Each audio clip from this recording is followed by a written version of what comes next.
阿哲这里再询问一下，对于刚才的画线的问题、形态的问题，现在应该基本上都明白了吧？如果对画线的问题已经明白的趋势线的有效性三角形的有效性明白的回复一个 OK 回复个 OK。上一部分内容没问题了，我们就来讲一下下部分内容了。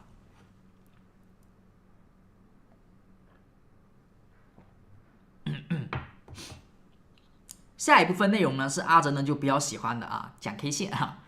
形态的话呢就会比较偏主观，是吧？你说这个形态你画的、我画的、他画的可能都不一样。但是 K 线呢有一个好处就是它会更加精准一点，因为它的条件就2、3根 K 线，2、3根 K 线它再怎么变它也就是那样了你找对了就是找对了，你找错了就找错了K 线的话呢就比形态会更加精确一点、精准一点，因为它的范围比较小，但是形态影响的就会比较的大，就一个形态的影响可能会持续数周时间或者说它要么是出现形态之后会突然之间长得特别的猛就是短期呢空间上完成目标要么是时间上缓慢的去完成就形态的影响力会比较大。K 线的话就是短期的几天、1周2根 K 线影响的范围最多也就1周像我们今天所说的13根 K 线它可能会影响一个小波段。然后这里再说一下，就是三角形的一个形态，一般来说还是要看趋势的。如果趋势上涨，那不管是下行的三角还是上行的三角，我们都认为呢，它的一个做多的含义会多于做空的含义这肯定的，就任何的方法都考虑一下趋势。那么下降趋势呢也一样的不管是什么三角，上行三角、下行三角，它的做空的意义呢肯定是比做多的要强就是它的一个概率问题你下行三角下降趋势是吧？你破位下跌的概率更大，成功率去做空的概率更大。上行的三角呢突破向上的概率更大，你去做多成功的概率更大这是肯定的。好，接下来我们说一下这一个复线复线的话，我们来看到这里，复线的话很简单，它就是九田战法当中的一个 K 线的观察对象，它要求的是一根阳线，以及呢还需要第二天是一根阴线。大家先学学完之后，我们去说一下最近这个怎么去用的问题有些同学呢最近遇到它没有反应过来可能反而是被套牢了。好，这一天是一根阳线，第二天是一根阴线。阳线它的特点呢只看颜色就行，就它只要是一根绿色的 K 线就 OK 了不管是涨是跌阿哲呢要求它是阳线就行。好，阴线呢有一些特别的要求，阴线最好是能够比昨天的阳线有更高的高点，就是它在盘中还有冲高还有上涨。好，那么我们还需要的是它在收盘的时候呢没有维持这种上涨，而是被打压像我们所说的长上影线是盘中呢有收了一根阳线，但是收盘是下跌的是下滑的，但是它还可能是一根阳线，还有一些实体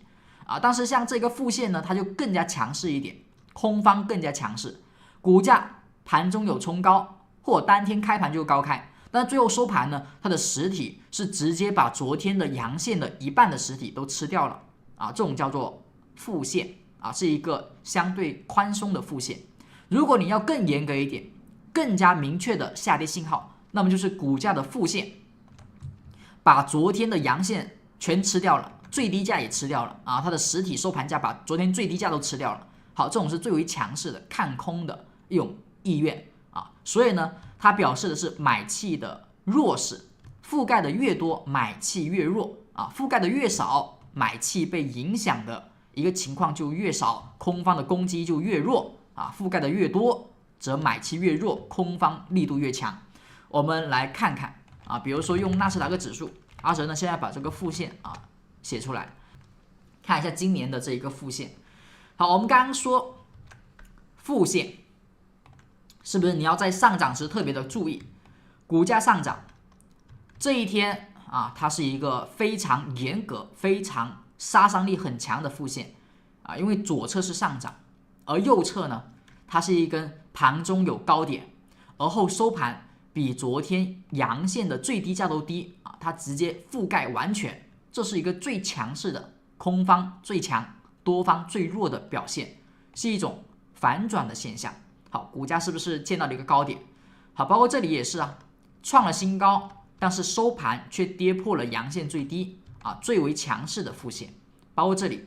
收盘创了新高啊，但是呢阴线收盘进行了一个覆盖啊，所以呢你会发现这几个位置后续股价都是比较大的风险。当然呢，它有时候也会出现在行情的中继阶段，因为我们说这个副线呢，它出现的时候，它有可能是中继啊，有可能是顶部阶段，有时候呢甚至是底部阶段，它都会出现。因为 K 线组合的问题就在于它是一个小周期的啊，小周期的问题就在于它可以很容易的被形成。好，那么它可能在中继出现，它可能在顶部出现，所以出现副线之后，你要判断一下啊，它的价位目前是有没有超买啊？如果有超买，又出现副线，就要特别小心。如果没有超买，甚至呢是在下跌的低位出现副线，那么基本上啊机会的概率会更大。好，那么我们之前说过，如果你不太会判断股价的价位目前属于高呢、低呢，还是中档呢，我们可以去直接用一个方法去进行一个观察，就是你出现副线之后。出现副线之后，阿哲来考一考各位啊，看你还这个有没有这个印象啊？像现在副线出现了，它是不跌的，是吧？它还上涨了。好，副线出现了，它就是暴跌的。那请问，副线出现的这一天，如果你手中的股票赚钱了，你是卖股票还是不卖股票，还是等一等？如果你觉得应该卖股票的回复一个什么呢？回复一个7卖股票的。如果当天出现不卖的，再等等的，回复一个8等的回复一个8。大家想想大家思考一下。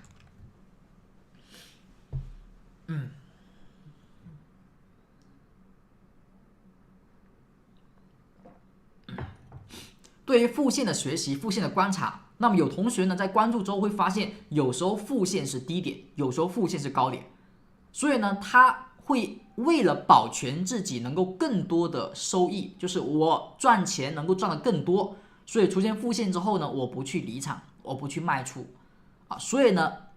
有同学他选择等等是因为这样的就是我为什么不卖呢？是因为有些副线还涨了，所以我不卖它可能会让我赚更多钱。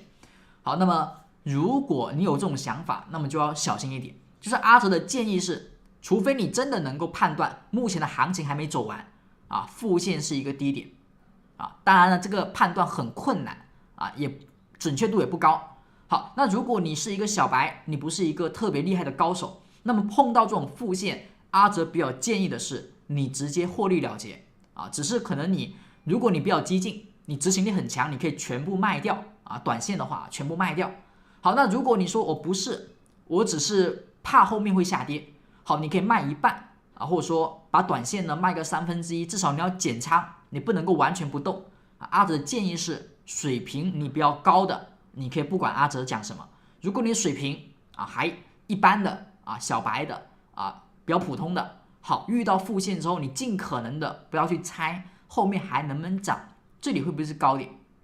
直接进行减仓的动作会比较适合。好，这是第一个。好，那假如我减仓了，后面股价上涨，我能不能把握呢？其实也是可以的。好，假设如果股价出现上涨，我获利了，而后这一天是副线，好，我去卖出，我去止盈了。好，这个时候不管你有没有底仓，你要看一下副线后的 K 线。一般副线后的 K 线如果保持大跌，那么短期就不要去看了。副线后还大跌的股票正常来说是真的是资金离场了，有人获利了结，并且是大幅度的。好，如果副线后是一根止跌 K 线比如说10日线，比如说长下影线比如说小阴线都可以。好，这种时候我们是比较建议大家，只要不是大阴线只要是小 K 线，你可以把它的这个高点延伸一下把第二天的这一根止跌 K 线的高点延伸一下，后续股价只要短期比如说3天能够突破，一般意味着这个副线大概率不是资金的出货，而是另一次的买入机会比如说这里又是一个副线吧啊，又是负线。好，第二天呢是止跌 K 线，好，止跌 K 线高点被突破，说明这呢是一个买入机会。好，出现负线，先获利了结。你说我前面负线买进了，赚钱了啊，到了这里又是负线，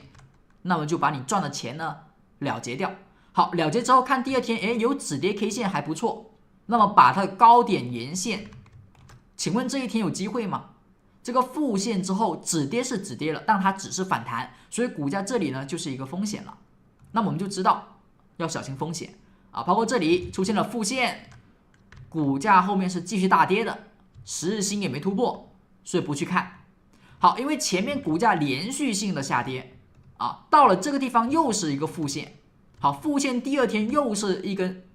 阳线，把高点连线突破了，我们认为这里看涨。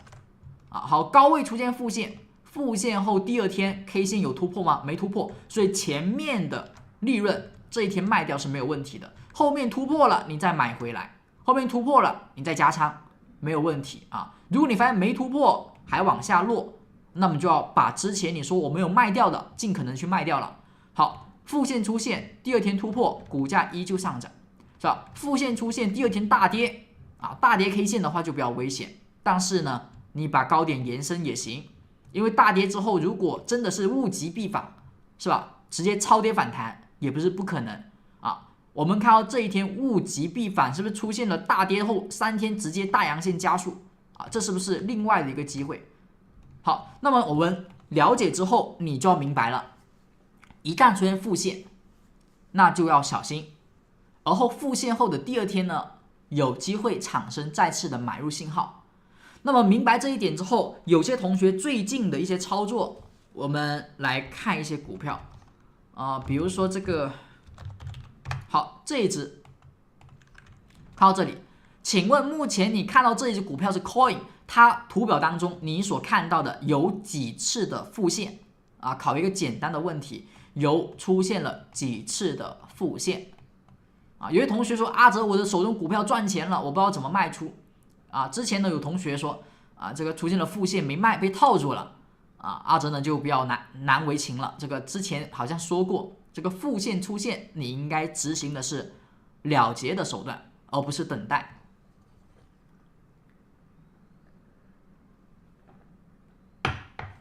好，我们是不是说这个位置它的负线的标准是什么？首先创新高吧，创新高之后股价应该昨天是阳线吧，哈，创新高，昨天是阳线，不管涨跌啊。好，如果是大涨是最好的没有上涨也无所谓，阳线就行。好，它第二天创新高，创新高之后，股价当天下跌，收盘价还比昨天最低价低了，它是一个负线。好，负线的话，我们是不是认为要卖出手中股票啊？你说阿哲前面我赚钱了，怎么去卖啊？好，如果有负线，那么直接获利了结。好，获利了结之后，股价当天是负线，第二天是关注对象，第二天的股价它是止跌的小 K 线，它比昨天是不是相对来说有所放慢了，下跌放慢了？好，高点沿线，是不是这里突破之后股价又上涨了？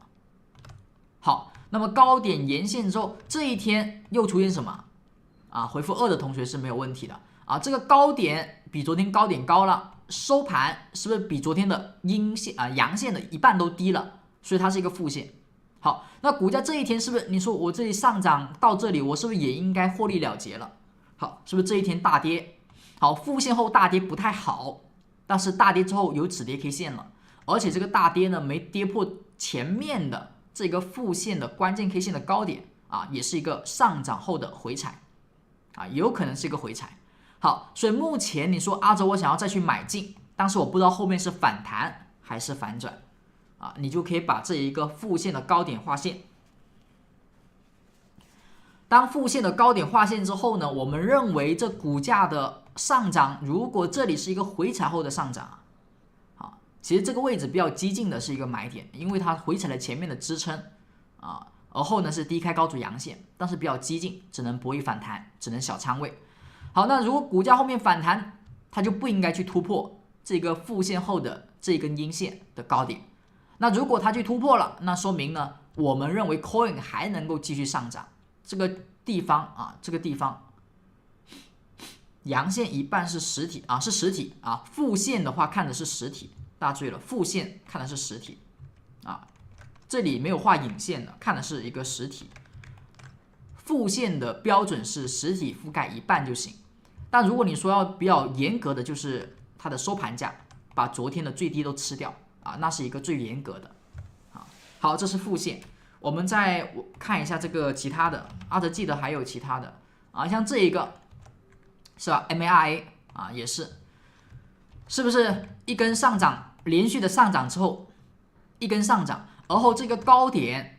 它的收盘价是一个严格的负线吧，创了新高，但是却收了一个低点啊，它的收盘跌破了昨天阳线的最低啊，负线，股价是下跌的啊，因为它第二天下跌又没突破，又没有买点。啊，所以这里呢不去管它，当然呢这里有另外的买点啊，我们这个以后有机会再说。好，现在是没有负线的。好，看一下 MSTR。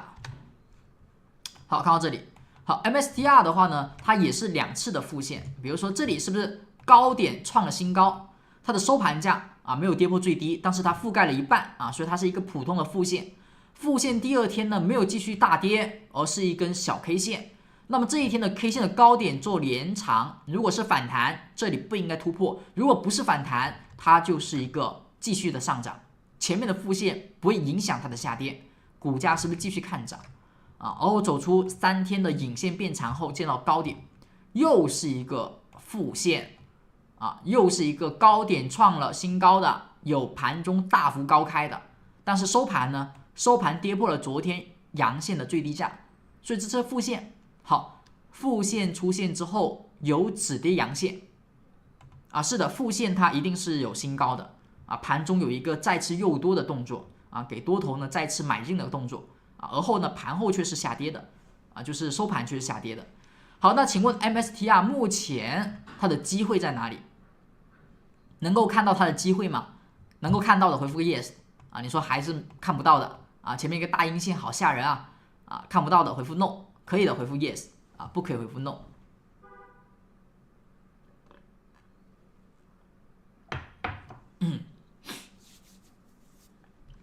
是吧？啊，我们看到这个地方是不是一个位置的高点啊？负线后的第二天啊，这一天的高点画一根线，就跟前面一样的嘛，画一根线啊，这根线如果后面是反弹，它应该是不能有效突破的啊。好，那如果不是反弹呢？它应该会出现一根阳线，继续去突破它。最好是有效的啊，放量的阳线突破会比较好看。像这一天是不是涨了10来个点啊？突破了，放量了前面的这个高点。MVDA 是吗 ？MVDA 的话。我们看一下 MVDA 它有负线吗？比如说我们看到最近的这个组合啊，最近的这一堆 K 线里面有负线吗？这个是一个负线啊，这个 A 是一个负线，因为创新高它收了一半啊。好，这里没创新高。好，那像这一根 K 线它创新高了，请问它是负线吗？啊，直播间的同学，请问它是一个负线吗？是的啊，回复个1，不是的回复个2。这是英伟达啊，英伟达它这里是负线嘛啊，前面这里勉强算是负线吧，不是很强啊，负线后大跌，而后没有去吃掉它的高点啊，所以股价这一波上涨，这个负线呢是一个卖点啊，而后股价也没有给到继续的买入信号啊，而后继续下跌啊，所以这个负线呢是一个卖点。好，那么现在是负线嘛？我们刚才说了，强调了很多次，昨天得是阳线，昨天是阳线。为什么这里不是负线？它没创新高啊？为什么这里呢？它不是负线？它这个昨天不是阳线啊，不是阳线。AMD 的话啊，这里是负线啊，这里是一个负线啊，它是一个低位的负线。我们把负线写一下啊，你看这是 AMD 嘛，是吧？前一个2个阴线啊，它是阴线。好，股价。是不是在一波低位？它是前面是大跌的，我们说这属于一个低位吧，它至少肯定不是高位。好，所以出现了一个负线，是吧？高点创新高啊，收盘呢过了一半。好，那么这一天的高点可以作为一个什么？作为一个突破买进点啊，而后呢它有一个双引针啊，所以 AMD 呢目前这里是有一些异动的现象那么像前期呢，来看到这里啊，股价反弹啊，我们虽然说这里不一定是低位，但是反弹之后有复线啊，这是个风险。好，复线之后它的一个第二天有影线有止跌，但是可以买吗？没有买点，它不能够买，因为它这个复线之后啊，它的复线之后呢，它没有突破啊，所以这个是一个风险，你卖出是没有问题的。好，那么像这里呢，股价上涨啊，有复线啊，卖出啊，复线这一天要卖出，卖出后第二天它是阳线，有突破吗？没突破。好，又来一根复线啊，复线这一天你没有筹码，你这个就不用卖出了。好，第二天是止跌阳，高点突破啊，股价呢有一个短线的利润。好，这一天又是一个复线，还是一根关头阴线啊，复线出现卖出股票，卖出。第二天出现了高点有突破吗？没突破，所以它是个反弹，股价继续下跌啊，所以这是一个复线啊，它很简单，但是它有用啊，它还是比较有效的观察的，而且它比较的客观啊，它比较的客观，它不会像形态那样子，可能你画啊我画啊不一样啊，复线呢就是复线，你把它的条件看清楚了就没问题了啊，这是关于复线。所以一旦股价你有利润了，然后出现了复线，一定要注意了，一定要小心，你不一定要立马清仓啊，至少短线的仓位你要稍微降一降吧，你要卖一点吧，你要止盈一下吧。好，最怕有些同学他就想拿到从头拿到尾啊，一条鱼啊，他不止这个鱼身要吃啊，鱼头鱼尾都要嚼碎啊，所以大家记得。是的，复线第二天不管阴阳，但是有止跌阳线就是最好的啊，止跌阳、止跌阴都行啊，十日星也行。但大阴线呢就不是很推荐，因为如果它第二天是一根大阴线的话，你想想这个，如果是大阴线的话，首先啊，大阴线的话，它如果是大阴线，它去突破啊，从这个收盘低点去突破，它就会耗很多的动能，就它的多方就会很费劲。啊，除非真的是很可恶的那种专家，他真的是大跌之后大涨，那就没有办法啊。像最近的这个大选之后，它就是一个大跌后大涨，但是那是一个特殊的事件影响才出现的，在正常的股价波动当中，没有特别的资金的去操盘的话，大复线之后的大跌，你很难去突破这一个高点，突破之后可能也是假突破啊，动能就耗竭了，除非有一些什么利好的配合啊，那是另外的一说。好。对于这个复线 OK 的啊，回复个 OK 啊，明白了，回复个 OK 啊。我们不只要学会买，还要学会卖啊，千万不要只会买不会卖，那你最后呢也是终究会有一天啊回归到这个开始。那么阿哲呢好像看到挺多新面孔的啊，这里呢阿哲相对来说占用一点啊教学的时间啊，我们这个稍微的推广一下。因为现在我们是一个新的频道，阿哲希望更多的同学能够订阅阿哲，所以阿哲呢会给订阅同学准备一些福利这个福利呢它不是每个同学你可能都能拿得到，但是阿哲简单说一下，就如果你是老同学，那么这里呢就是个广告时间你呢稍微的担待一下体谅一下。好，那如果是新同学，那么认真听了如果你刚订阅阿哲，我们说一下这个你可以拿到什么。你可以拿到的就是阿哲的这个粉丝群组你可以进入阿哲的粉丝群组，可以体验一下阿哲每天的盘前的解析以及呢知识的答疑。那么这个粉丝群组是阿哲把订阅阿哲的同学、爱学习的同学聚集起来，我们一起可以去交流，一起可以去学习知识面上、技术面上的一些方法一起的探讨。那么这个粉丝群组因为人数，阿哲的团队目前刚刚建立。助教老师呢就比较少所以呢可能人手不太够所以目前这个群组的人数、学员的人数，阿哲是进行一个控制，不然太多人了管不过来。助教老师呢这收作业都收不过来所以群组当中目前是越往后阿哲的要求会越严格，你越不好进入。目前如果是以前你订阅阿哲，你就可以直接进入到群组，没有问题但现在呢，阿哲有另外的一个要求，就是你订阅阿哲之后，你最少你要完成一次作业你要完成一次作业两个要求，一个是订阅阿哲最简单的，另外一个就是阿哲本场直播后，比如说昨天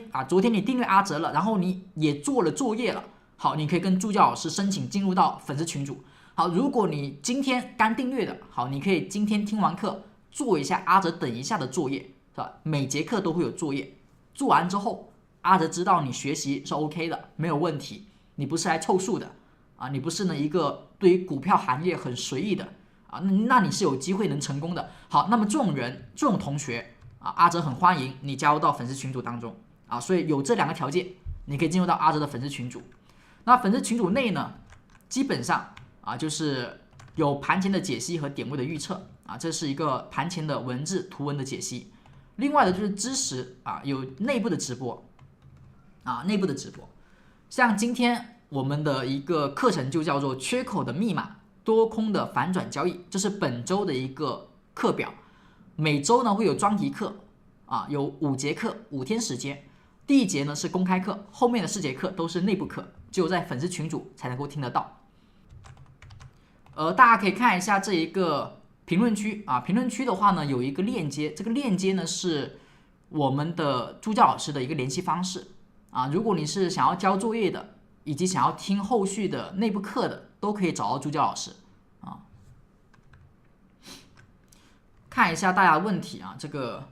有同学出现了负线为什么上涨 ？BOIL 是吧？如果还没有订阅阿哲的，记得点个订阅啊！订阅之后呢，你可以在评论区找一下助教老师啊，助教老师呢会告诉大家怎么去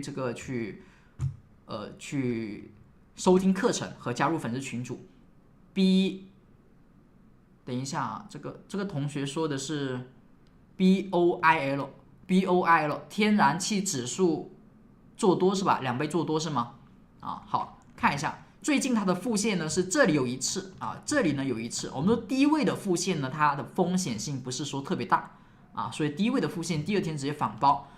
正常来讲，如果低位的负线或者说负线出现之后，第2天是一个反包阳线，阿哲认为它是一个比较激进的买点，是吧？它是一个比较激进的买点。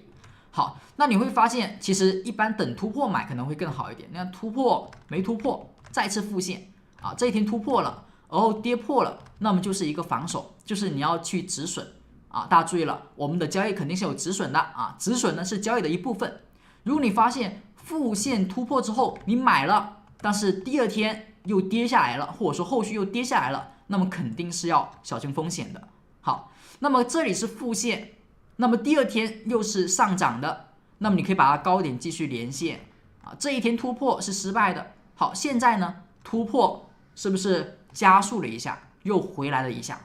啊，所以呢，现在还是一个低位的上行过程当中，它的负线都是向上突破的。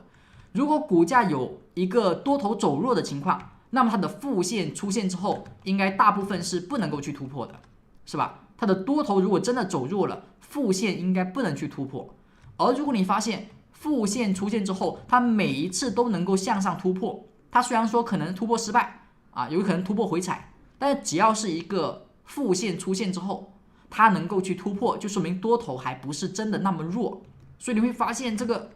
它的方向一直在向上，只是不是很单边，不是很强。有希望啊，有希望的，因为它现在是一个负线突破之后的回踩啊，回踩，只是这个缺口有点大啊，而且呢，它不是一个个股，它是一个天然气指数哈。对于指数的话呢，阿哲平时对于这个另外的指数关注的不是很多。啊，这个方法更多是阿哲从这个个股当中去进行一个研发的啊，所以指数来说不一定就完全的去贴合，所以你会发现这个波动比较大啊，但这个高点它还是能够突破，并且2次都突破，说明这个行情的多头是 OK 的啊。MVDA 不是啊，刚才我们说了 MVDA 不是负线啊，看一下 PLTR， 刚才有同学说的啊，这个不是负线啊，像这个不是负线，它的收盘也没有跌破低点。所以这个呢还不是一个特别大的风险啊，只要它这一天它收盘没有跌破低点是吧？你可以等待像这种收盘跌破低点啊，但它不是一个阳线啊。好，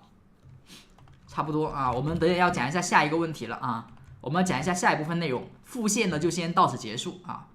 还没有关注阿哲的记得点个关注，点个订阅啊，点个订阅。那么像这个课表，今天这一节课程就是最后一节这个公开课。后续的都是我们的内部课啊，内部课的话呢是在助教老师那里才能够学习。好，那么接下来呢，我们讲一下